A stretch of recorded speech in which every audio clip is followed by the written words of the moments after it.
J'ai reçu ce coffret de poudre Easy Bake de la part de Huda Beauty. Donc ce sont les nouvelles poudres libres de chez Huda Beauty et en fait vous avez 8 teintes qui se trouvent à l'arrière du coffret. Donc ça c'est un coffret presse qui n'est pas disponible à la vente malheureusement, mais donc vous avez de la plus claire à la plus foncée ici. On a à l'arrière un petit mode d'emploi, petites étapes pour réaliser du baking. Sur le côté vous avez le récapitulatif des teintes et ensuite ici on a les nutrition facts. Alors c'est assez drôle, c'est comme une boîte de gâteau, hein. C'est très premier degré. Les poudres sont faites pour faire du baking, enfin bref, ce sont des poudres libres quoi. Et ici vous avez toutes les petites infos, donc c'est assez rigolo. À l'intérieur du coffret on a les 8 teintes ici avec un pinceau qui a spécialement été conçu pour être utilisé avec cette poudre là qui a un côté biseauté et un côté rond. Chaque poudre a un nom de gâteau, donc c'est assez drôle. La blanche c'est Sugar Cookie, Cupcake, Pound Cake, Banana Bread, Blondie, Kunafa, ça je sais pas ce que c'est, Cinnamon Bun et Coffee Cake. Le pack est carré comme ceci. À l'arrière on a un petit récapitulatif des étapes pour réaliser le baking et elle coûte environ une trentaine d'euros. Il y a 20 grammes dedans, donc c'est un poil cher je trouve pour une poudre libre. Il n'y a pas tant de grammage que ça dedans j'ai l'impression. Mais voilà, donc là c'est la teinte blanche, donc la teinte Sugar Cookie, je pense que c'est celle-ci que je vais utiliser d'ailleurs. Et on a également le petit pinceau Bake and Blend, donc on bake avec ça et on le blend avec ça. Et là vous devez vous demander, mais qu'est-ce que le baking? Est-ce qu'on va faire la cuisine? Eh bien non, on ne va pas faire la cuisine. En fait le baking, bon je suppose que certaines d'entre vous le savent, c'était un peu à la mode sur Instagram il y a 2 ans. C'est une technique qui consiste à appliquer une grosse quantité de poudre au niveau des zones qui ont tendance à bouger ou à briller, notamment au niveau des cernes, ici au niveau du menton et des nasogéniens.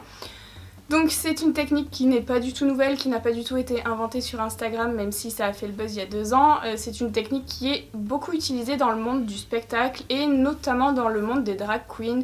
Ça permet d'avoir en principe un teint qui tient plus longtemps, qui ne va pas briller au bout de 2 secondes parce qu'en fait vous allez appliquer votre poudre, vous allez la laisser travailler avec votre teint que vous aurez fait au préalable, donc un teint bien sûr pas poudre, hein, un teint liquide. Et ça va cuire entre guillemets, donc vous allez le laisser environ 5 minutes, si vous êtes pressé 20 minutes c'est mieux, le temps que vous fassiez en fait le reste du make-up. Et ensuite vous allez balayer cette poudre là et en principe tout ce sera bien remélangé, vous allez enlever juste l'excès et du coup ce sera fixé pendant plus longtemps que si vous aviez directement mis votre poudre et que vous ayez enlevé l'excédent avant d'attendre que ça cuise. Pour ma part c'est une technique que je trouve inutile, je pense que je vous l'ai dit déjà plusieurs fois. En fait je trouve que c'est une perte de produit et que si on met suffisamment de poudre dès le début, en principe votre teint est censé tenir.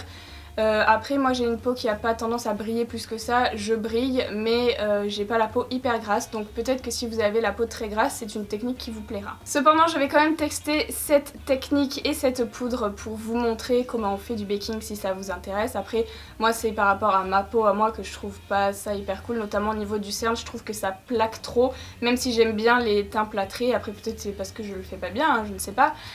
Mais en tout cas voilà, c'est pas une technique que j'affectionne particulièrement, mais je vais quand même vous montrer comment on fait et on va la tester en situation réelle puisqu'elle est faite pour faire du baking. Je vais commencer par faire mon teint comme d'habitude, donc là j'ai déjà appliqué ma base et vous savez je mélange 2 fonds de teint en ce moment parce que j'en ai 2 qui ne conviennent pas en termes de couleur, donc je les mélange, mais bien sûr là j'ai racheté, je crois j'ai acheté un NARS, normalement j'espère que c'est ma teinte, comme ça j'en aurai qu'un seul. Mais avant je voudrais quand même finir cela, donc là je vais faire mon teint comme d'habitude, je vais pas m'attarder trop dessus parce que je vous ai déjà montré des milliards de fois, donc je mélange les 2 couleurs et je tapote avec mon éponge hein, comme d'habitude.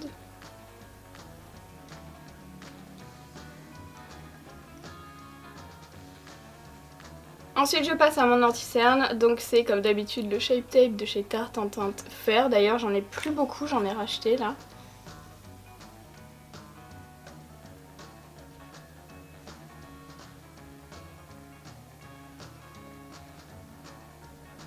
Là j'ai terminé mon teint, mon anti-cerne, donc j'ai pas du tout poudré. On en arrive normalement à l'étape baking si je dis pas de bêtises. Et du coup je vais vraiment suivre ce qu'il y a indiqué derrière les paquets. Donc en principe il faut en premier et ben du coup mettre la poudre sur les zones indiquées, donc comme je vous disais tout à l'heure, les yeux, le menton, les nasogéniens et le menton.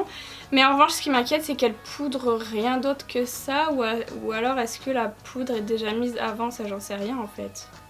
Je pense que je vais mettre ma poudre partout et ensuite je vais faire du baking parce que sinon je vois pas comment le teint peut bien vivre dans la journée s'il n'est pas fixé. Donc je vais en mettre un peu partout, donc je vais utiliser la même poudre. J'ai choisi la blanche, hein, c'est la Sugar Cookie. Quand on l'ouvre en fait il y a une petite protection ici qu'il faut bien évidemment retirer si on veut avoir accès à la poudre. Alors attention pas trop fort parce que moi quand je l'ai ouvert tout à l'heure c'était tout est tombé. Donc à l'intérieur on a en fait, je vais vous montrer ça comme ça, la poudre, mais il y a un tamis qu'on ne peut pas enlever. Alors vous savez que j'aime enlever les tamis, mais là en fait il est en tissu, vous voyez. Du coup il faut, bon là il y en a assez qui est sorti, mais du coup s'il n'y en a pas, il faut que vous refermiez votre pot, vous le retournez et vous tapez pour que la poudre sorte. Je déteste ce genre de tamis parce qu'on n'arrive jamais à finir la poudre en entier, tandis que quand on peut le retirer, je crois qu'il se retire, je suis pas sûre. Faudrait que je vois. Je vais donc prendre ma houppette hein, comme d'habitude et puis je vais tremper. Donc voilà, j'en ai prélevé ici. Et puis pour l'instant, je l'applique un peu partout. Alors, il y a une odeur très très forte. Une odeur de... C'est de la rose. En fait, ça sent un petit peu comme le fond de teint qui sentait la rose. Il était enrichi en huile de rose. Oh, je crois que c'est pareil pour ça. Alors, il n'y a pas les ingrédients là-dessus. Bon, je viens de regarder sur la boîte et c'est pas indiqué non plus, donc ça m'embête un peu de pas avoir les ingrédients. Je voudrais savoir en fait s'il y a du talc ou... Mais bon. En tout cas, il y a une très très forte odeur, soyez pas surprise, c'est... bof. Enfin, ça sent bon hein, mais je trouve que ça sent fort. Alors soit on peut utiliser son pinceau, donc le côté biseauté pour appliquer et puis ensuite l'autre côté pour lisser, enfin pour enlever le surplus. Soit on peut utiliser aussi une éponge, c'est indiqué sur le paquet. Donc moi j'ai plutôt utilisé l'éponge parce que je préfère je pense. Et donc je trempe mon éponge dans le produit et puis je vais baker. Oh cette odeur, ça prend à la gorge hein. Donc j'en mets pas mal, en fait il faut en mettre voilà jusque là. Ensuite il faut en appliquer, non n'importe quoi, pas au niveau du nez, j'ai fait n'importe quoi. Voilà. Donc ensuite il faut en appliquer, elle a dit, ici. Oh là, j'en ai mis un peu trop. Ici, puisqu'on a tendance à briller à ce niveau-là. Donc là j'enlève mon erreur, voilà. Ensuite au niveau du menton, bon, je sais pas qui transpire, qui matifie pas du menton, mais... Ok. Et au niveau des nasogéniens, ça j'imagine que c'est pour pas que le fond de teint marque. Ça peut être cool si ça marche. Il est indiqué derrière la boîte qu'on doit laisser pendant 3 à 5 minutes et ensuite enlever l'excédent. Donc moi je vais faire en attendant mes sourcils et du coup on se retrouve juste après. Voilà, ça fait une dizaine de minutes que ça pose, donc maintenant il faut balayer le tout. Donc j'utilise le pinceau spécifiquement conçu pour, mais je le trouve un peu ferme, mais bon. Hop.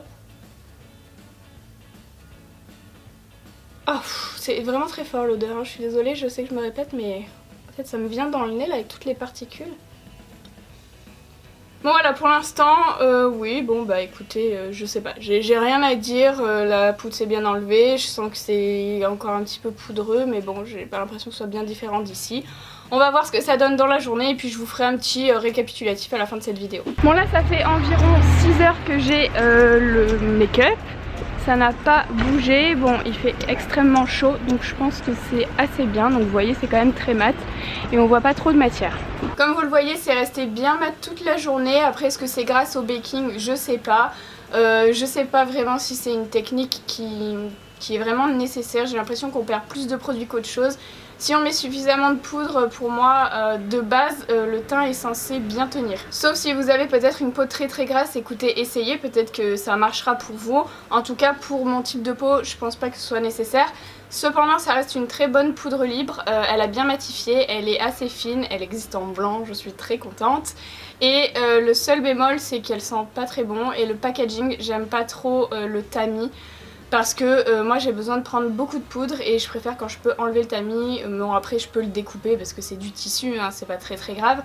Mais voilà, le pack, voilà, je trouve pas hyper bien. Pour conclure, je pense que c'est plus du marketing qu'autre chose d'appeler ça easy bake ou baking. Je pense qu'on peut faire du baking avec n'importe quelle poudre. J'ai pas l'impression qu'elle ait une formule particulièrement bien par rapport à une autre poudre. Elle est tout aussi bien que la RCMA par exemple. À part qu'elle a une odeur et que la RCMA n'a pas d'odeur. Mais voilà, je trouve que c'est une très bonne poudre. Il y a toutes les couleurs, donc ça c'est vraiment bien si c'est difficile de trouver une bonne poudre pour les teints mat, donc peut-être que vous trouverez votre bonheur là-dedans. Voilà, j'espère que cette vidéo vous aura aidé et vous aura plu et je vous dis à bientôt pour une nouvelle vidéo.